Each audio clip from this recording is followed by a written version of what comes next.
I want to welcome you. My name is Eric Goldstein. I'm a professor in the Department of History and the Tam Institute for Jewish Studies here at Emory, and this year's Rothschild Lecture Chair.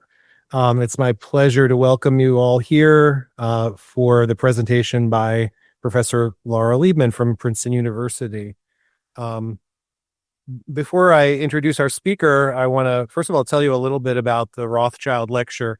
The Rothschild Lecture commemorates Rabbi Jacob M. Rothschild, who was the spiritual leader of the Hebrew Benevolent Congregation, better known as the Temple, Atlanta's oldest synagogue. And as you may know, Rabbi Rothschild was not only a Jewish community leader, but a civil rights activist and friend of Martin Luther King Jr. The lecture commemorates his legacy and engages with some of the themes relevant to his career, like Jewish social justice, Black-Jewish relations, and more broadly, Southern Jewish history and American Jewish history. So we're proud to have Professor Leibman as part of this series. And I also want to, while speaking about Rabbi Rothschild, I want to recognize the memory of Janice Bloomberg Rothschild, his widow, who was a longtime friend and supporter of the Tam Institute, who was at every Rothschild lecture. She passed away in 2024, so this will be the second lecture that we have without her being here. She was just past her 100th birthday when she passed away. And she herself was a nationally known author, Jewish communal leader, cultural influencer, and she was beloved in her home city. And she herself was a historian who wrote about both Atlanta's Jewish past and Jewish history in the South, and also documented the work that she and her husband did in the civil rights movement. I want to thank many co-sponsors who are generously contributed to this event, including the Center for Ethics, the Fox Center for Humanistic Inquiry, the James Weldon Johnson Institute, the Program in Latin American, Latinx, and Caribbean Studies, the Office of the Provost, the Office of Spiritual and Religious Life, and the Departments of African American Studies, the Department of German Studies, History, MESAs, which is Middle Eastern and South Asian Studies, the Department of Religion, and the Department of Spanish and Portuguese. And also, something special this year, the Rothschild Lecture serves as also a keynote for the Jews and Race Working Group, which is a scholarly initiative sponsored by the Tam Institute that has brought together this semester 5 Emory professors and 5 scholars from other institutions to share works in progress that have to do with the intersection of Jews and race. And so those seminars have been going on all semester, and this lecture is serving as the keynote for that series as well. And I want to, again, specifically thank the Dean of the Emory College of Arts and Sciences and the Emory Initiative for Arts and Humanistic Inquiry and the Provost's Office for generously underwriting the Jews and Race Working Group. And the last thing before I introduce our speaker is I want to recognize Brent Buckley, our staff member in Jewish Studies, who really worked so hard to make this event possible. Like a lot of units at Emory and at other institutions, we don't have very many staff people at the moment, and Brent is taking on a lot of responsibility in our office, and so we just want to recognize him and thank him for everything that he's doing on a lot of different fronts.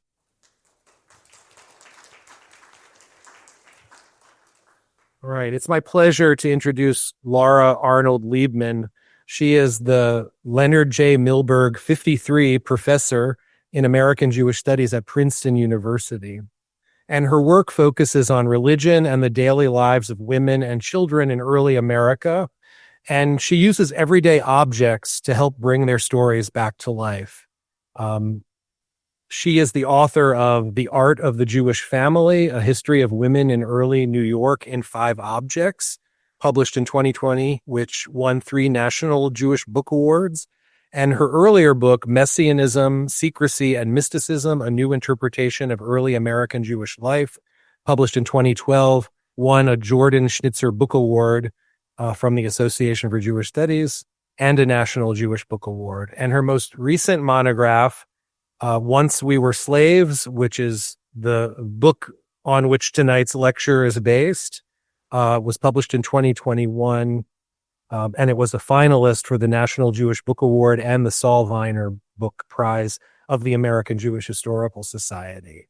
It documents the story of an early multiracial Jewish family who began their lives enslaved in the Caribbean and became some of the wealthiest Jews in New York. And so you'll hear more about that in a minute. And she is currently working on a book about Jews and textiles during the long 19th century. So with that, it's my honor and pleasure to introduce Professor Laura Leibman.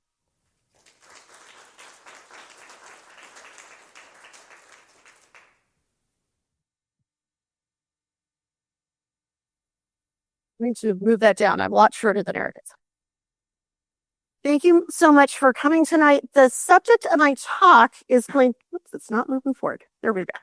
Is going to be a pair of siblings named Sarah Rodrigues Brandon, later Sarah Brandon Moses, and her brother Isaac Lopez Brandon. And the pair of siblings were born at the very end of the 18th century on the island of Barbados, and they began their lives poor, Christian, and enslaved. But by the end of their lives, they were some of the wealthiest Jews in New York. Over the course of their lifetimes, they went from being categorized as people of color on the island of Barbados to being considered not only white, but free in New York. And I want to go ahead and show you how that transition happened for them. In the course of doing so, I want you to take away three things from tonight's presentation. One really is just something about the pair of siblings themselves. I think they're a great example of how people who during their own lifetimes were not considered particularly important, either in their families or in their communities, and yet led really fascinating lives. And I think as such, they provide a really good model for people who are interested in doing family histories, for thinking about how people who may not be considered illustrious yet really provide us with deep insights to what was happening in history at the time. The second thing that I'd like you to take away from their story is something about how race functioned in the early Atlantic world, and particularly for Jews in the early Atlantic world. So I said that they had gone over the course of their lives from being considered people of color to being considered white. But they did so in a way that is really different than how most people have talked about racial transitions during this time period. So most of the time when people talk about those sort of racial transformations, they're really interested in how people did what is called passing, how they moved from one location to another and hid their past from people, and so therefore were recategorized as a different race. And that is absolutely not what happened with this pair of siblings. Every single place they went, they encountered people from the island of Barbados who knew that they had begun their lives both enslaved and that they had African ancestry. But nonetheless, they were able to change the racial categorization.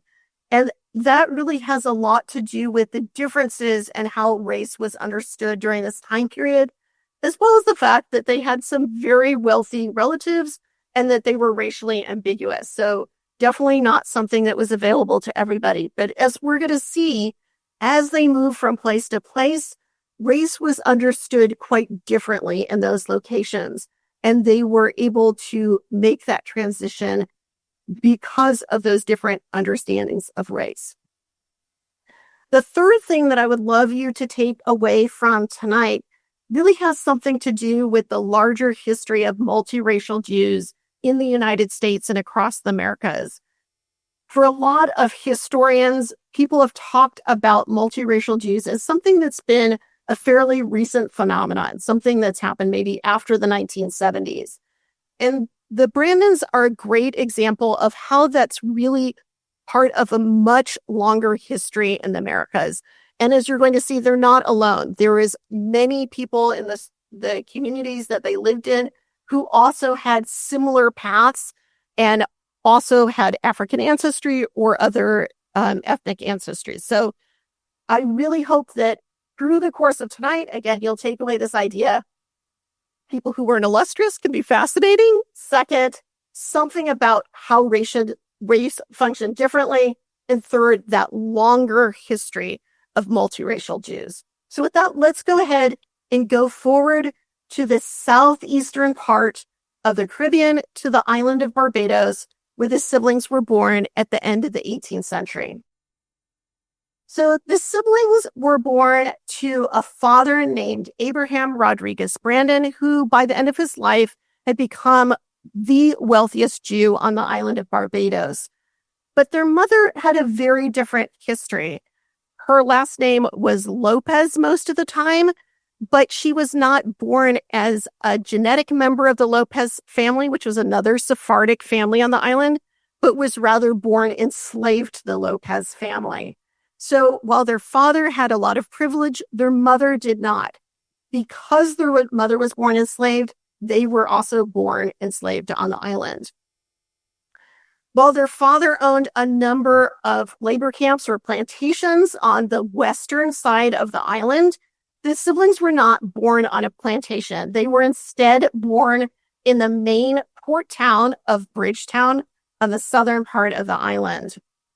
And this was where most of the island's Jews lived during this time period. And that's because there was not only this street called Swan Street, and if you could see underneath my caption, it would say Jew Street, because a lot of Jews lived along it. It was a mercantile street, and most of the Jews made their money in trade.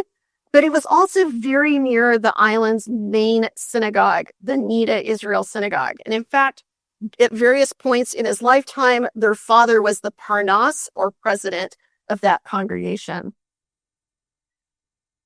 In addition to their father being a mainstay in that congregation, so was the family that enslaved them. So both of those families were key players in this synagogue. Like many of the people who were living in Jewish households, the siblings grew up along Swan Street. And they did so because it was the main merchant quarter of the island at the time. Like many of the people who lived along Swan Street, the family had a shop downstairs, and then the family lived upstairs in that area where you would see the balcony. And the family that enslaved them was not incredibly wealthy like their father was. They were really sort of middling Jewish family, but as we'll see, a lot of their acquired wealth came from the family that they enslaved. So the family owned two different stores along Swan Street. One was a silversmith goldsmith shop. This is a ring that was made by the most famous Jewish goldsmith in early America, Meyer Myers. He was not of that caliber. So he's just sort of one of the sons is owning a sort of smaller jewelry shop where he's making various objects. The other one, and this was quite a boon for me as a historian, had an every good store. It wasn't, again, not something incredible, but miraculously the records for that store survived, which allowed me to learn what the family was using on a weekly basis, as well as what other members of the Jewish community were buying sort of routinely. Shortly after Sarah was born in 1798, her mother took her to the nearby church, which is now called St. Michael's Cathedral, and had her baptized. And her reason for doing this was multiple. One was that because her mother was not halakhically Jewish, that is Jewish according to Jewish law, she could not have her children's births registered at the synagogue. And there were, at this point, not conversions happening on the island, so that wasn't an option either.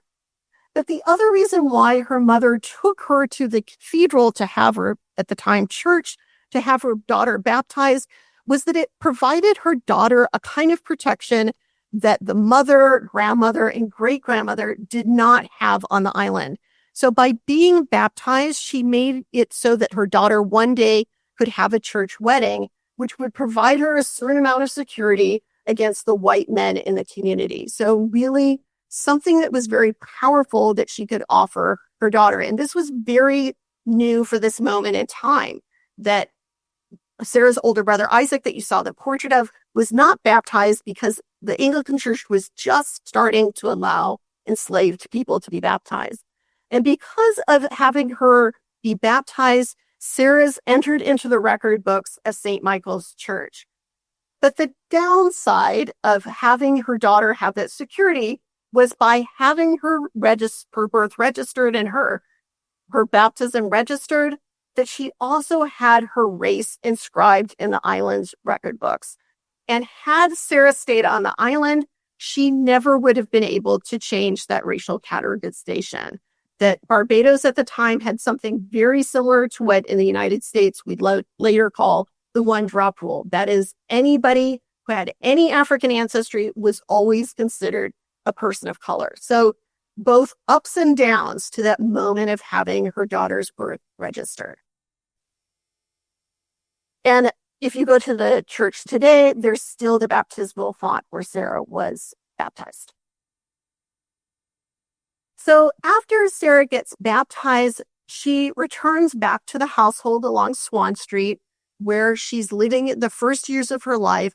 And then suddenly when she's 3 years old, two really remarkable things happened that really set her apart from the vast majority of people who were enslaved on the island of Barbados. And one of those was that her mother's white Anglican father died, not unusual, but he left the vast majority of his possessions to his children by women of color. And that is extremely unusual on this island. He left very small amounts to his white nieces and nephews, who normally would have received all of his inheritance. So as part of her grandfather dying, her mother and Sarah and Isaac's mother, as well as their uncles, receive a house very nearby on Back Church Street. And as a result, the sibling's mother goes from being considered a piece of property to being somebody who owns property herself. So really a crucial transformation that is very unusual for enslaved people on the island. The location of that house ended up being very important for the siblings. It was located near what at the time was kind of a rubble yard, near where a hurricane had swept away an old church, but where very shortly after they inherited the house would be built St. Mary's Church, which is an Anglican church, which would become the mainstay of the elite or wealthier free people of color on the island. So by being positioned near where that church is built, the family is able to enter into a position in society that they might not otherwise have entered.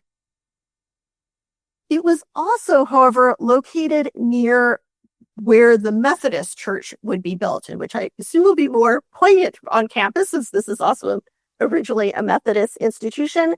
And this is where the methods that I use for doing this history became really, really important. So the Methodist church, early on when I started researching the family, I really wanted to make sure that I not only traced their Jewish line, but also their mother's line as far back as I could.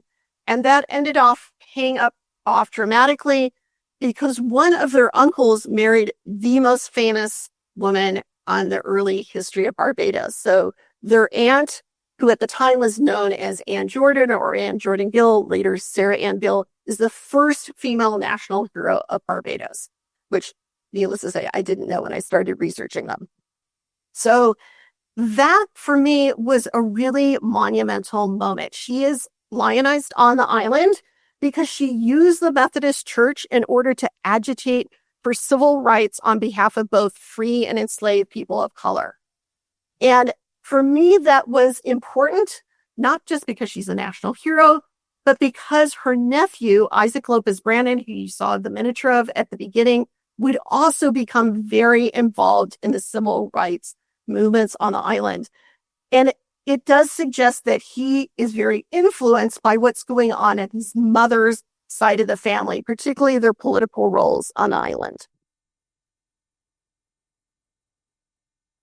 also sort of side note of interest for people who are interested in Methodism, there was a fair amount of movement back and forth during this time period between members of the Methodist congregation and the synagogue, which I also hadn't expected before I started this project.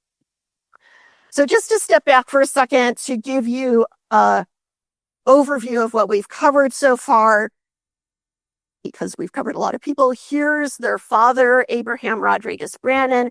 This is the woman he spent most of his life in a relationship with, amongst other people, Sarah Esther Gill or Sarah Esther Lopez. Fortunately for me, her father, when he died, mentioned that she went by multiple names, which again is one of those things that you dream of as a historian, that somebody will bother to tell you, oh, by the way, she has multiple names, so that you can sort of parse them out. They had both Isaac Lopez Brannon and Sarah, let's see if I can get this to show up again. Here we go.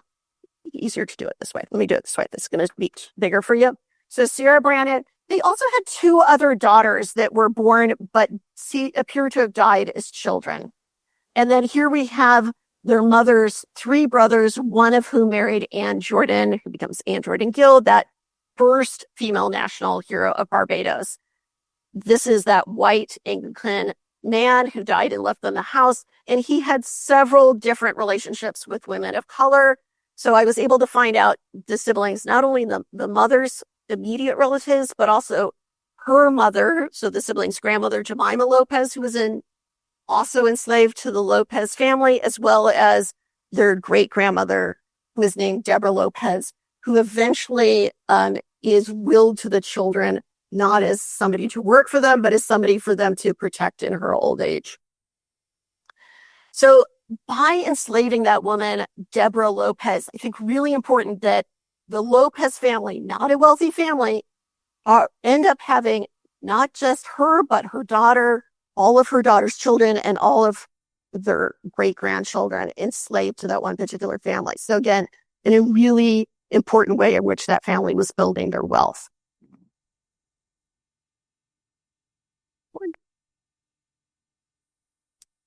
So that was the first big thing that happened in 1801. Sarah's only 3 years old. Her brother's about 9 years old.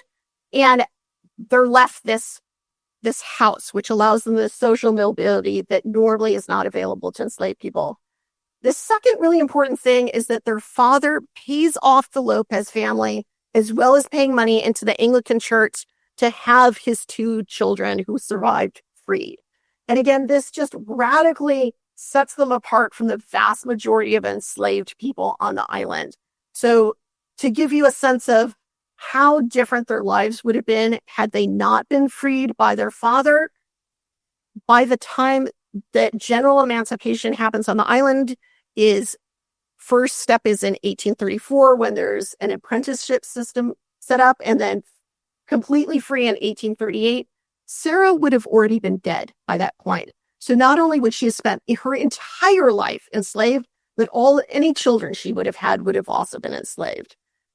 And Isaac, instead of being freed at the age of 9, would have been in his 40s by the time that he was freed. So really just a drastically different life history by these two events, which are very unusual in terms of the island's history. So for me, it's really important to point that out, because it's not that they're able to do this all on their own or that this was available to everybody. This is really something that's a certain amount of historical accident that happens in their lives and allows that kind of mobility that I mentioned at the beginning. So they've had these two remarkable things happen. They're now part of this free people of color community on the island, but they're living with family members who are part of the Anglican Church, part of the Methodist Church, but very much at the outskirts of the synagogue. And finally, when Isaac reaches the age of 18, he decides that he's had enough and that he doesn't want to be a peripheral member of the Jewish community. He wants to be fully a member of the Jewish community. So when he is 18 and Sarah is 12, they leave the island of Barbados and they travel to the nearby colony of Suriname. So today, most people, when they think about converting, probably wouldn't immediately think, I'll go to Suriname. So we're saying something about what was up with that. At the time when they left, Suriname, along with this little kind of peanut-shaped island off the coast of Venezuela, had the two largest, wealthiest, and best educated Jewish communities in all of the Americas. So really, they sort of an option between Curacao or Suriname.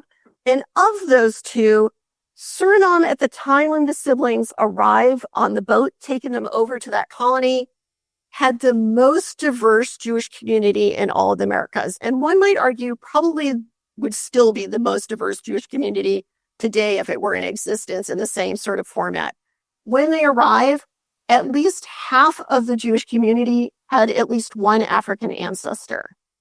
So really a very different experience than on the island of Barbados, where because of the policies about conversion, people have been excluded from joining that community. So they decide not to go to the peanut-shaped island, but to go to Suriname instead. And the reason for that difference, let me go back. Let's see if I can go back. There we go. So the reason for that difference, really, they land in this named port town of Paramaribo. But the reason for that difference of why this was such a diverse community has to do with this town called Yoden Savannah, or Jew Savannah, which was a semi-autonomous Jewish plantation town south of the main port. And that town, for whatever reasons, decided that they wanted to try and pay more attention to the biblical laws about slavery. And so were more lenient in terms of making sure that people who were interested could convert to Judaism who had African or enslaved ancestry. Though similar to with the siblings, it tended to be people whose fathers were Jews. So there's still some bias there in terms of the transitions. By the time that the siblings arrive, Yoden Savannah has sort of fallen into disrepair a little bit. So they actually land in this main port town of Paramaribo, which has the larger Jewish community at the time. When they arrive, they have a choice of what synagogue to go to. This is really unusual in early America. There's both a Sephardic congregation, or as it was known at the time, a Portuguese congregation, as well as the High German congregation, or the Ashkenazi one, as we would probably call it today. And because they have that choice, they decide to go to the Portuguese congregation because their father is a Portuguese Jew. However, if their father hadn't been a Portuguese Jew and they had had a choice, they might have chosen to try to go to the Portuguese congregation to convert anyway, because at the time, this Sephardic Jews are definitely the classier, more high status Jews. So worth going there if they would let you in. So they go there. Isaac petitions in order to have not only be formally converted, but to have a circumcision, and is given permission to do so.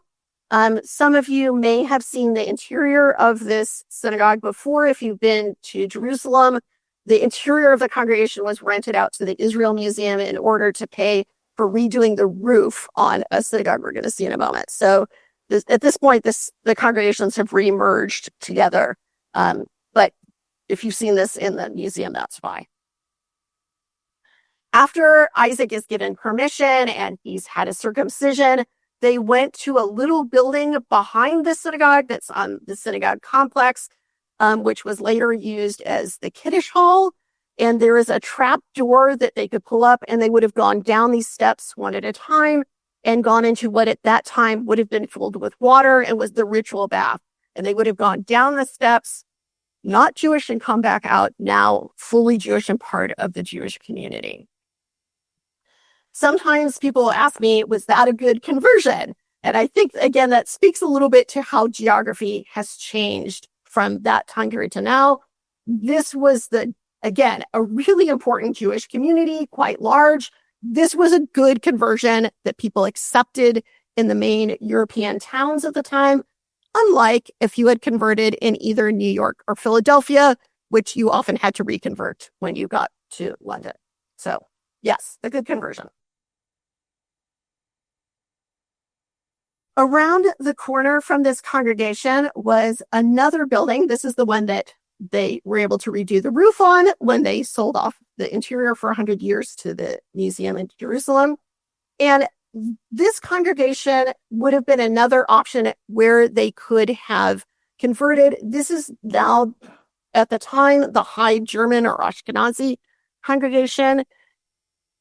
Important to know that during this time period, I had mentioned Ashkenazi Jews' lower status. If somebody from the Sephardic congregation had married somebody from this congregation, they got demoted to being a non-voting member of the synagogue, of the Sephardic synagogue. So there's kind of a strong bias. In response, the Ashkenazi Jews do the same thing. They're like, well, then we demote you if you marry whatever. So there's some competitions going on between the two of them. But in both of these congregations, people such as Sarah and Isaac, who had partial African ancestry, were also demoted or kept at this lower status member of the congregation, which meant that if you were considered a person of color within this community in terms of the colony's laws, then you had a lower status in the congregation such that you couldn't be called up to the Torah for honors. You sat in the bad seats of the synagogue, which I'm always like, what are the bad seats? But whatever, we'll put it aside for now. So you were relegated to undesirable seats. You got buried in the swampy section of the cemetery. There was really an attempt to use race in order to keep people separated in terms of their status. And similar to that demoting that we saw going on before, if you were a European Jew and you married somebody who was considered a Jew of color according to the local laws, you also would get demoted to that second class status. So I think that helps us understand why, even though Sarah and Isaac go to Suriname to convert, why they might not want to have stayed. And we know that Sarah and Isaac were considered Jews of color while they were in here because they are listed that way on Suriname's census at the time. By having these local laws that had to do with one's racial status, it enters into the Jewish community in other ways that are different than what we see in other parts of the Americas at the time. So Suriname, remember I had said that Barbados, if you had any African ancestry, were considered a person of color. Not so in Suriname. In Suriname, if 7 out of your 8 great-grandparents were European, you could either be a person of color or white. So if your parents were not legally married, you were a person of color. If they were, you were considered white. If your parents married after you were born, your racial designation changed from being a person of color to being white.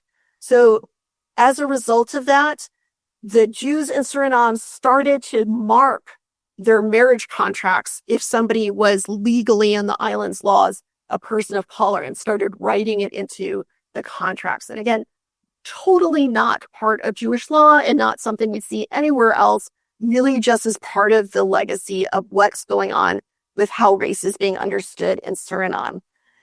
Interestingly enough, the way that they did that was very different from how we see race being talked about in other Jewish colonial documents. In other Jewish colonial documents, sometimes we'll see people of color being referred to as Ethiopians or some other group that is considered Black in terms of how people are understanding the Bible at the time. That's not the language that went into these marriage contracts. Instead, they were emancipated Jews. So they're still considering them racially Jewish. They're just saying there's a legacy of slavery being tied to that person. So again, not something that people are supposed to be doing, but as I like to point out to my students, people rarely practice their religions the way they're supposed to. So here's an example of, again, that local ideas of race really influencing what's happening. I had mentioned that the people who had that designation. So remember, there was 50% of the Jewish community had at least one African ancestor. Only about 10% were considered people of color by the colony itself, because the other people had enough European ancestors and had parents who married that they were considered white. that sort of demotion of the Jews of color in this community was something that was a source of great irritation to the Jews of color, not surprisingly. And before Sarah and Isaac had arrived in the colony, they actually set up a separate brotherhood called Darhei Yesharim, or Path of the Righteous, nearby. And that was a place where Jews of color were free to be called up to the Torah. They were free to have honors. They were not being demoted or penalized for their racial categorization in the community. And in the 1790s, the people who were part of that brotherhood decided, you know what? Let's just be a synagogue and stop dealing with the European Jews who are penalizing us all the time. They tried to do so, and the European Jewish congregations, those two synagogues that we saw, fought back and went to the colonial government and told them they had to stop it from happening. The Jews of color petitioned and said, like, hello, this is legal for us to do according to the colonial law. Not surprisingly, the colonial government sided with the European Jews. And so they shut down Darhei Yesharim. So by the time Sarah and Isaac arrived, this brotherhood was no longer in existence, though many of the elders of that community who had signed the petitions trying to become legally recognized as a synagogue were still living in the same neighborhood that Sarah and Isaac came to as teenagers.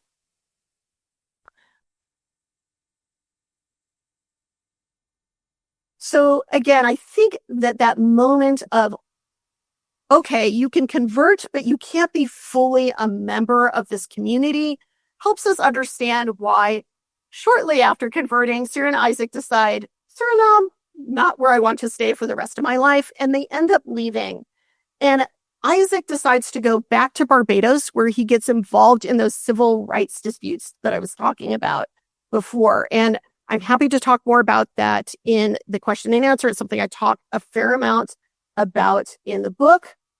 But Sarah, unlike her brother, does not stay in Barbados, but instead, with the help of her father, travels north to England and becomes part of the Jewish community in London. So you can see that she originally goes to this little, it's very small on this map, but she becomes part of the Bevis Marks congregation through help of her father. Her father went back and forth and probably could have stayed there, except for that her father goes one step further and decides, you know what, let's not just send you to London. Let's enroll you in one of the elite Sephardic boarding schools that's for the wealthy West Indian Jews and the wealthier members of the community in London.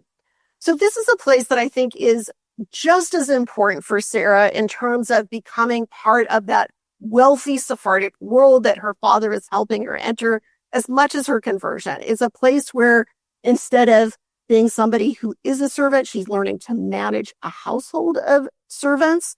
It's a place where she learns Sephardic languages. So she's learning Portuguese as well as some Hebrew, as well as French, because that's what fancy people did during this time period. She's learning how to give charity to people as opposed to how to receive charity. So really important for that transformation. But also, I would say, like, a sign of the kinds of things that, even though she's not passing, what she has to give up in order to become accepted by the community. So stories of passing, often people will talk a lot about the pressures that people undergo of, like, having to leave their family behind and having to speak a certain way and having to fit into a community. And we really see this school as one of those moments that is teaching Sarah what it means to be properly Jewish, to fit in with this particular environment. And that is something that ultimately will end up being a fair amount of both transformation for her, but also loss. It's something where she ends up becoming very separate from the family that she grew up with in Barbados. One of the things that her father does, besides sending her to the Sephardic boarding school, is that he pays somebody to paint this extremely cute little miniature of her.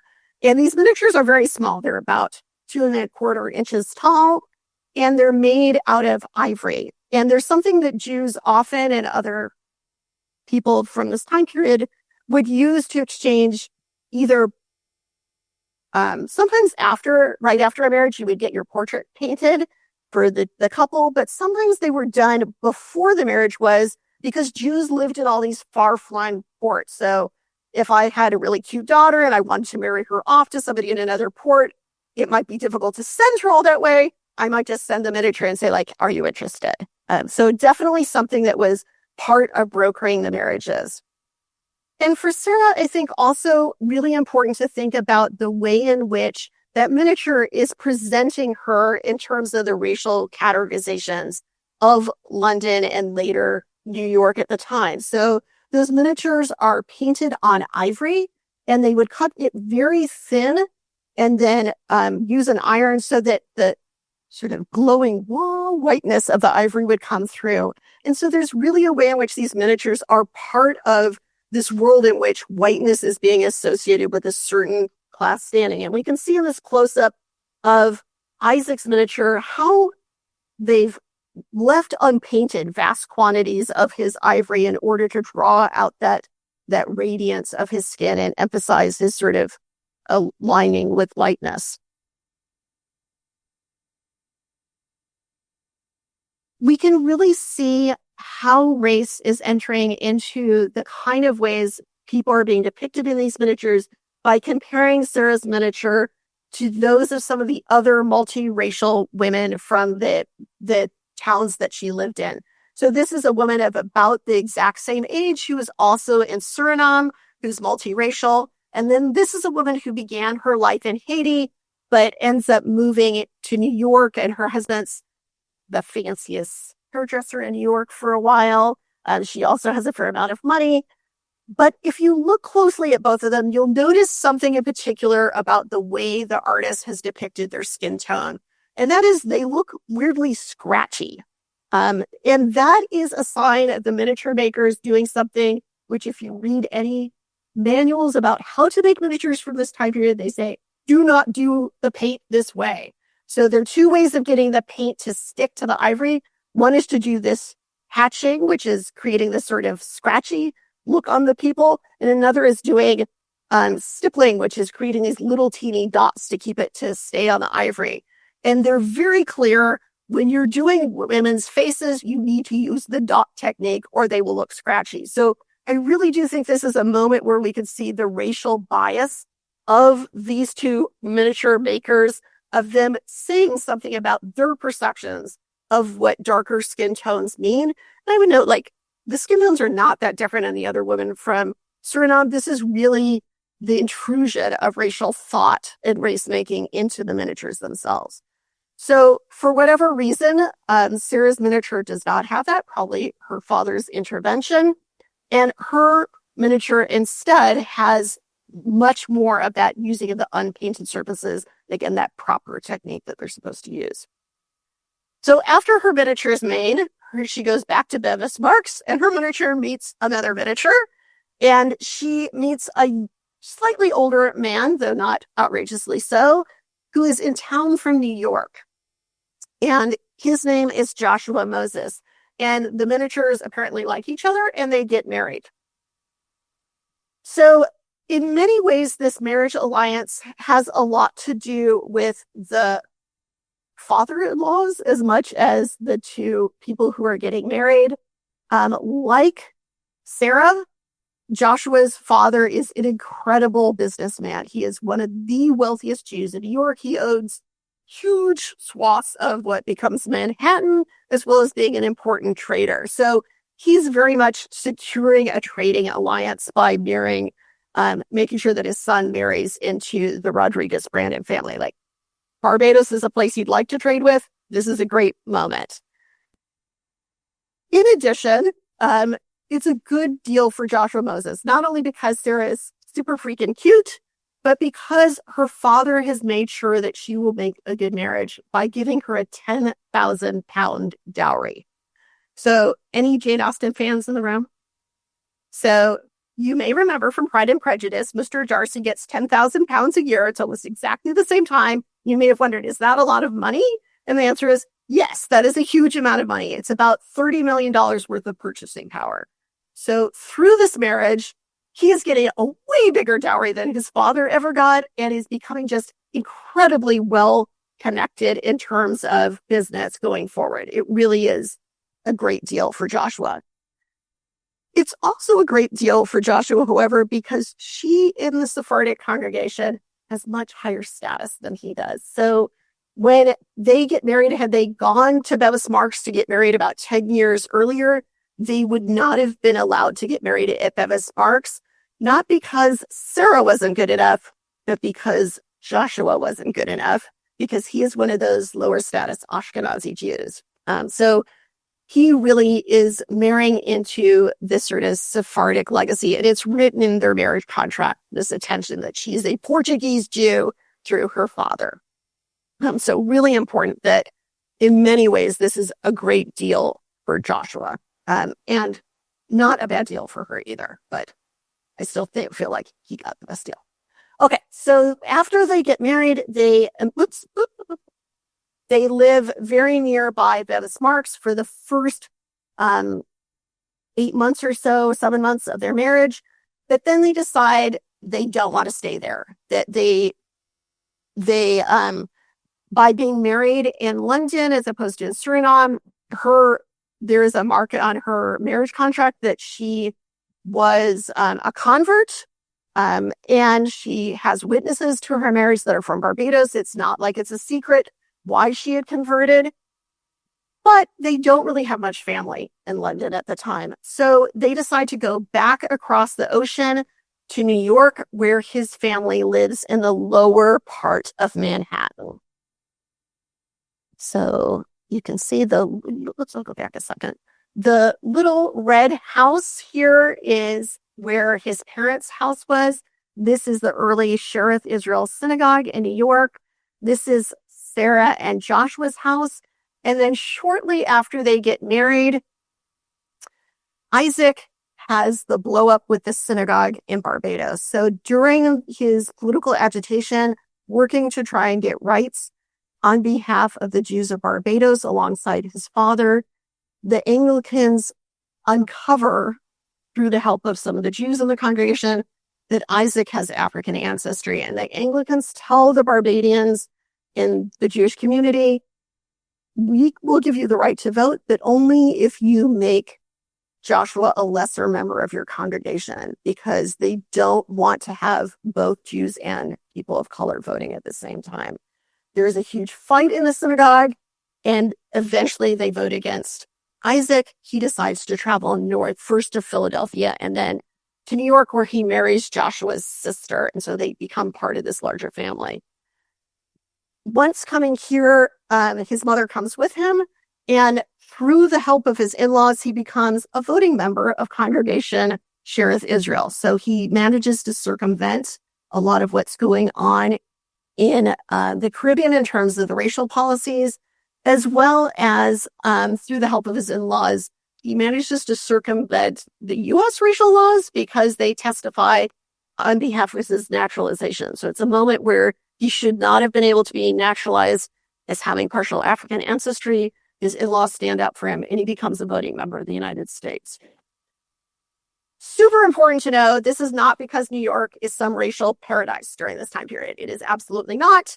There are definitely a lot of racial tensions in New York at the time. There are members of the congregation who are incredibly racist and are writing horrific things in the newspapers at the time about African Americans, and who are on the group of people who vote to decide whether Isaac should become part of the congregation. And they also have gone, both Sarah's husband as well as the super racist member of the congregation, went to Talmud Torah with the grandson of Sarah and Isaac's enslaver. So again, not a secret what's going on here. But miraculously, that seems to hold less weight for the racist member of the congregation, who decides, for whatever reason, a Jew is a Jew, and he decides to allow Isaac in and does not protest against him becoming a full member of the congregation.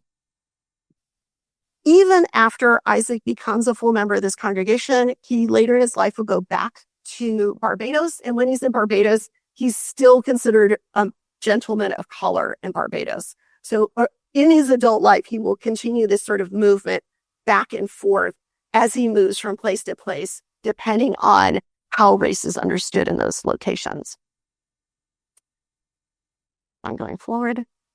I mentioned that Sarah had died shortly before the age of 30, but it was not before she gave birth to not one, but 10 children. And so she has 2 sets of twins, which is part of what happens. But honestly, for most of the book, once she's an adult, she's either pregnant or has just given birth. Like, she has a phenomenally large family. And she does die after giving birth to the second set of twins, presumably of complications from childbirth. Because of that movement and that rethinking of who she is in New York, she's able to have opportunities for herself. She's considered white by the census takers as well as by the community. But her children are also able to become really important members of that congregation. So one of her children becomes the Parnas, or president of Congregation Shearith Israel, New York's oldest congregation. Other children that she has become both soldiers in the Civil War as well as in the Mexican-American War, fighting in white regiments. One of them becomes an early surgeon in the United States and goes to Columbia Medical School, which he is able to have no problem getting into as a Jew. But had they known that he had African ancestry, would most definitely have been kicked out of, because we know somebody else who was suspected of having African ancestry was kicked out of Columbia Medical School at about the same time. So, and then finally, one of her other sons, Lionel, marries Selena Seixas, who is the granddaughter of Gershon Mendes Seixas, the most famous and important religious leader of the congregation. And most of the descendants through Sarah's line come through this marriage.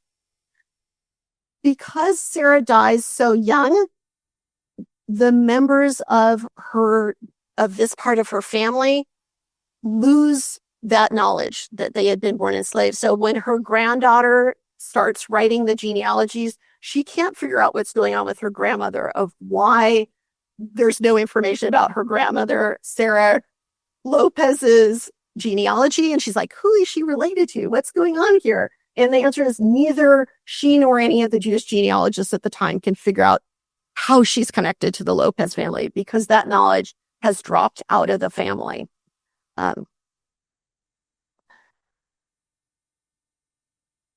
Her sons also gain, most of her, she has one daughter, Sarah, all the rest of them are sons, gain a tremendous amount of mobility that continues, again, with both the money that the family has, as well as that new opportunities that are in New York. Her sons go off, they're fighting not only in the Civil War and the War of 1848 down in Mexico, they are off trying to earn money in the gold rush in California, they're off in Texas, living along the border. To them, for reasons that are a little mysterious to me, go down to Nicaragua and try to overthrow the government. They're like everywhere, right? And 3 of her sons actually go off to Canton and are involved in trade in China as well. So really just a tremendous amount of mobility during this time period that's possible because of that transformation that their mother was able to undergo.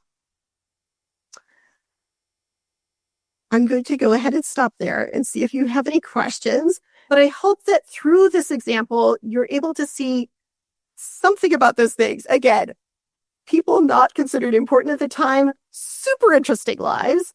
Second, multiracial Jews are part of this network. And in places like Suriname, there's a lot of people with African ancestry. That community ends up feeding a lot of the New York Jewish communities, including the Black synagogues in Harlem.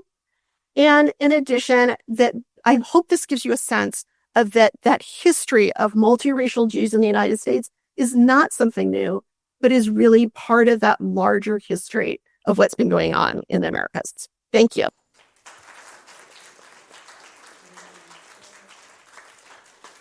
Okay, we have some time for questions. Thank you. That's a fantastic talk. I have a silly question, I guess, but when the European synagogues went to court to prevent the creation of the synagogue of color, what was their argument? Yeah, so there So the question was, do you need me to repeat these questions? Do you need it for the recording? You're good. Okay, great. So what was their logic behind preventing the Jews of color from having their own congregation? A lot of the early synagogues has a part of their bylaws that they had a sort of monopoly on having legitimate congregations. So they did have within the Jewish legal system some rights to not having a proliferation. I think most of us have lived perhaps or knew of, if not lived in a Jewish community where, there's like 3 synagogues, the one you belong to, the one your friend belongs to, and the one neither of you set foot in. So I was going to say, we're all friends, but they're trying to prevent that basically of like having so many Jews that there's nobody in any of the congregations. But I think we really can see that there's also something else at stake here, which is that the European Jews have a power structure that they have created in terms of how they're organizing who has privilege. And they've seen that the Jews of color are trying to circumvent it and they don't like it. So it's not unusual in the colonies that you see people who have power trying to hold on to it. And we're seeing very much that happening here. Hi. So I know some of the Jews in Barbados were also slave owners, even though they weren't considered or held to the same standard as whites in Barbados at that time. And I had a question about the urban limitation and what that consisted of on Jewish slave owning. Yeah, so thank you. So when I mentioned that their father was one of the wealthiest Jews on the island, he also was making a tremendous amount of money off of enslaved people. And the plantations or labor camps that he owns have large numbers of enslaved people. Of the Jews on the island, he has the most people that he's enslaved. So definitely something that's going on across the island. Urban slavery functions somewhat differently than what's happening on the plantations. There's different kinds of labor that people are involved in. And I think on some level, like what seems to me really important to remember is it's not, well, first of all, because most of the Jews live near the synagogue, most of the Jewish people who own enslaved people own smaller numbers of people, and they live in that area in Bridgetown. So that's why you're seeing a fair amount of that's the largest community of free people of color. So that's why there's so many free people of color on the island, disproportionately so, that have ties to the Jewish community. I do think really important to remember that there's a lot of sexual exploitation going on in the city itself that is really structurally part of urban slavery. It's part of plantation slavery, but also part of urban slavery. So Sarah Lopez, Sarah Esther Gill, their mother, she's only about 13 or 14 when she has her first child. So really important to realize that is part of a pattern in Bridgetown that particularly at that point, her enslaver is a widow. Very common that white women are selling out the women that are enslaved to them and letting other people have them for sexual purposes. It's really systemic in Bridgetown during this moment. So important to realize that she stays with their father for a very long time, even after she is freed. Very hard for me to see that as consensual, even later in her life, because she still knows that her children's financial security is dependent on that relationship with their father. So definitely a key part of what's going on in this particular family and more generally in urban places on the island. So thank you. A really important question. Very interesting. And I appreciate the use of labor camps. We should all be calling them that. How did you find the story? Yeah, thank you. So when I was working on it, Eric had mentioned the book on Messianism, secrecy, and mysticism. I do mainly work on material culture, so you probably notice there were a lot of images of things and I have other books which are really just on objects. And for me, a lot of writing books about people who don't leave written records is trying to use the objects to help me piece together histories and whatnot. So I had been at the synagogue complex in Barbados, which I strongly recommend visiting, the really large history museum. And I was talking and interviewing a gentleman who's now passed away, who's one of the main historians of the island, as well as Carl Watson, as well as of the Jewish community. And he had mentioned this incident that happened with Isaac about him becoming part of this dispute over civil rights, and how it revealed that he had converted in Suriname, and that he had that he was the illegitimate child of Abraham Rodrigues Brandon, and that he had began his life enslaved. And I sort of was like, yeah, Carl, super interesting. Not my time period, not what I'm writing on right now. But when I went home, I was like, you know what? I know that name. And because I'm obsessed with objects, I was like, I've seen that person's portrait before. So for me, the portraits of then sort of realizing like, wow, American Jewish Historical Society has this portrait that they think of as nothing. It is the earliest known portrait of a multiracial Jew in the Americas that we know of. So for me, that was really a driving force of having that miniature, and then spending about the next 5 years. This book took about 10 years to write because collecting little pieces everywhere.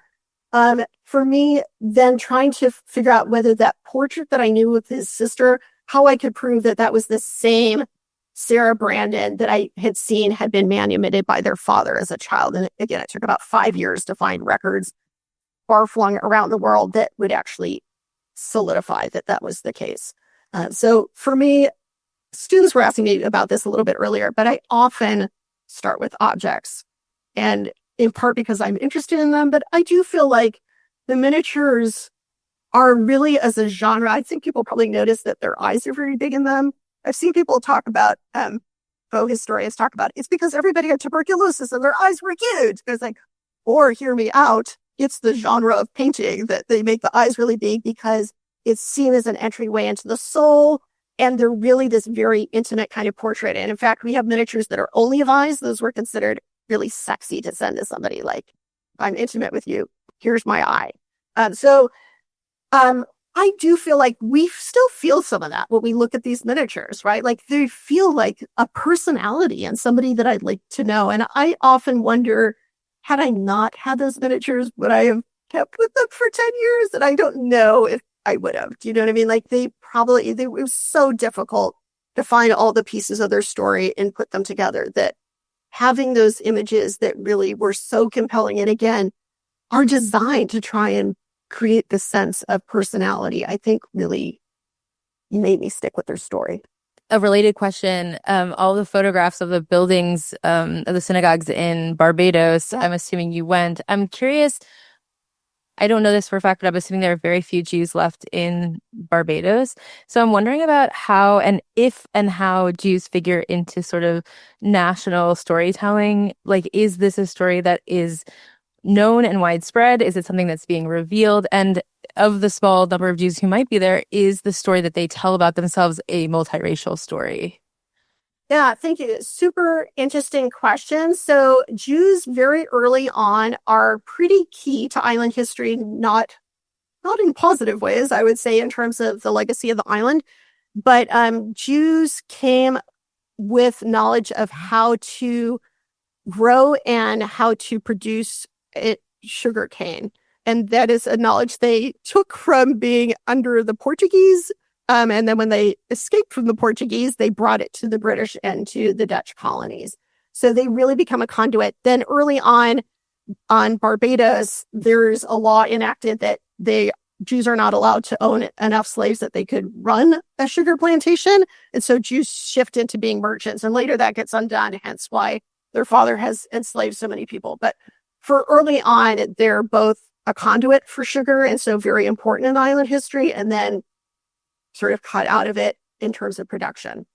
On the island, by 1930, the Jewish community really has petered out, and the synagogue gets shut down. And it's not until there is a migration of Jews during the lead up to the Holocaust of people escaping. So when people can't get into the United States or even into Mexico or to other places, they turn to some of the islands in the Caribbean. And so the Caribbean becomes a really important stopping point throughout the Caribbean for Jews escaping the Holocaust. And that community really, they start up the synagogue again. And most of the Jews on the island, including the ones that have redone the synagogue complex and created this amazing museum and sponsored a lot of things, are mainly Ashkenazi Jews at this point. So a different history, but they're very respectful and proud of the people who went before, and have really done a phenomenal job in terms of making sure that that history remains today. Thanks so much. Sure. I'm wondering if you can say a little bit more about the language or the wording that the Jewish sources use to describe these people, these Jews of colors, or multiracial Jews. Yeah. So again, there are a number of sources in Hebrew that are from the earlier colonial period that are by Sephardic writers, where they're talking primarily about people of color that they're in conflict with. And they do tend to use, again, biblical language for people from Africa to describe them. So again, just emphasizing they're racially different from us. And often will pick up biblical language that positions them as like enemies of the Jewish people historically, which not the case in terms of the people who are there, like not connected with the people that they were claiming they're connected with. But what's different is the wording that they're using in Hebrew is instead that they're emancipated Jews. So again, not racially different, but really highlighting the issue of being enslaved as what's setting them apart. And for me, that is a pretty key difference when you see, again, what happens for them when they get to places like New York, that they're still somehow the Jewishness is being seen as the racial category for whatever reason, as opposed to them thinking of them as multiracial in that same sort of way. So very interesting to me that even outside of Suriname, you're seeing some of that same sort of attempts of the Jews to figure out what does it mean to be Jewish and also have partial African ancestry. I want to just take the privilege of asking a question. When you described how Sarah married Joshua Moses, seemed like what you were saying is that she wasn't hiding her African ancestry and that her husband and his family were aware of it, but that there were economic and social positives for them. I'd ask you to say a little bit more about how does this fit with what you said at the beginning, that there were different concepts of race. I mean, say more about that calculation, given the racial attitudes and standards in the places, both in England and New York, where they lived. So I think this is where there's so many moments in the story where you're like, had this been slightly different, the outcome would have been so different. So for example, had Sarah gone, I don't know why her father would have sent her to New Orleans instead, but that would have been a very different racial setting for her than New York. So in London during this time period, you are seeing a fair number both of Jews and non-Jews, of multiracial women who are either light-skinned or racially ambiguous, coming in from the Caribbean with white fathers who have fairly large dowries. And there you do see some negative language about that in some of, for example, novels and things like that, and some of the caricatures at the time. But it's not part of the synagogue laws the way that it was in Suriname, where there's not a racial system in London.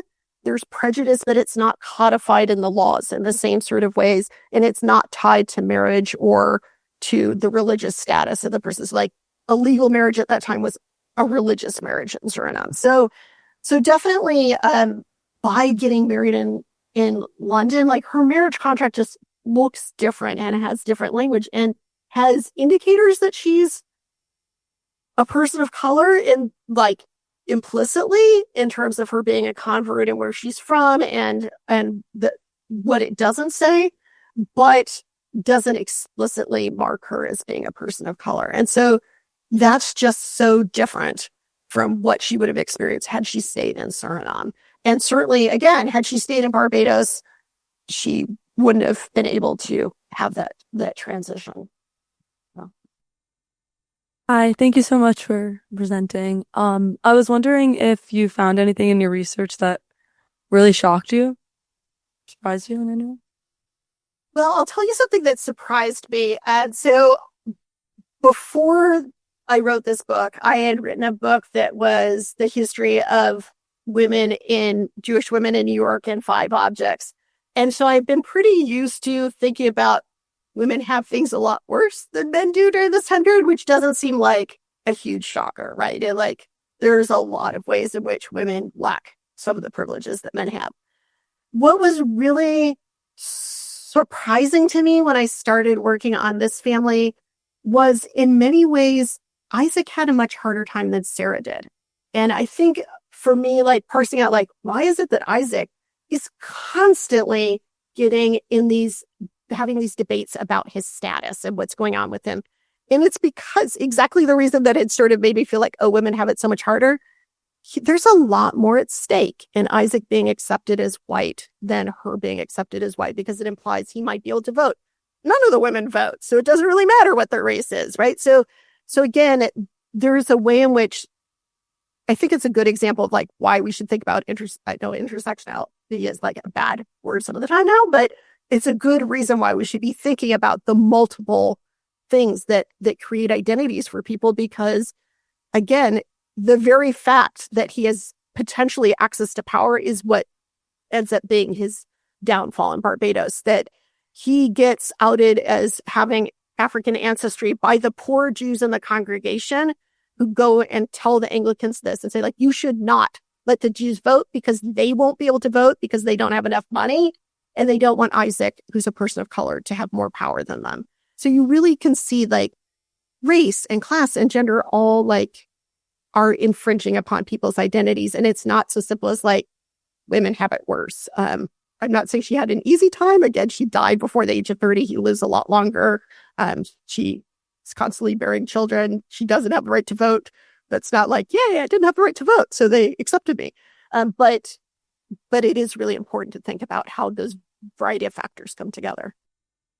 All right. Well, please join me in thanking Professor Leibman.